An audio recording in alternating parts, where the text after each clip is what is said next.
And Rick, thank you. Let's pick this up right now with the Heritage Foundation's Vice President of National Security and Foreign Policy, James Carafano. James, good morning. And I want to pick up on what Rick just said. We are awaiting a statement this morning from President Trump. Investors, though, global markets have really pulled back in their reactions to this because of a lack of U.S. retaliation on an instant basis. Does the U.S. retaliate when the Iranians, quote, said their strikes are concluded? Yeah, I think all the signals from the U.S. so far is it's going to be a pretty restrained U.S. response. I mean, this wasn't well, the information we have somehow, not so much an attack on Americans as kind of a face-saving fireworks demonstration. No U.S. casualties, no Allied casualties. Originally, the report was no Iraqi casualties, although I've seen some reporting that maybe there were some Iraqi casualties. But this does not actually seem like an attack. And I think the markets very quickly recognize that. They see the signals coming out of Washington. So markets and oils, I think it'll all calm by the end of the day. You know, what's interesting, too, is that if you look at the two facilities that they targeted in Iraq, and we've got maps to kind of show this. I mean, this was a missile strike, obviously, but not a drone strike. They didn't go after any other parts of the region. Investors are still a little nervous this morning about a regional conflict there.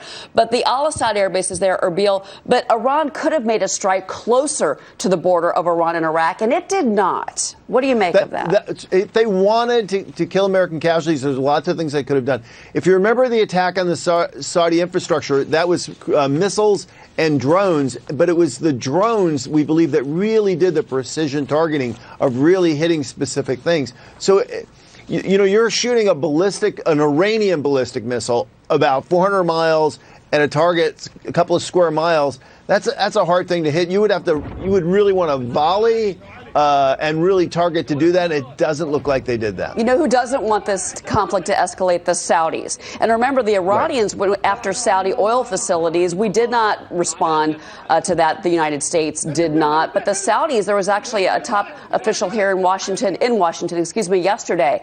It seems that if the Iranians were going to go after a regional conflict, they would go after not just the Saudis, but you've got Qatar, you've got the UAE, and you've also got Israel. James. Yeah, if you read those Iranian statements, they're really very telling. Like, we're done here. Okay, so they did what was essentially a demonstration. They're saying that they're done. They're saying that if we don't shoot at Iranian territory, they'll do nothing. And then they make this kind of hollow claim, and we'll shoot at other people. But essentially, it appeared to be very much a face-saving, look tough kind of thing, but actually doing almost exactly the opposite.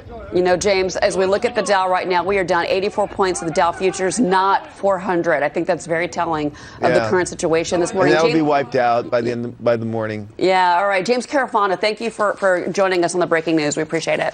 Thanks for having me.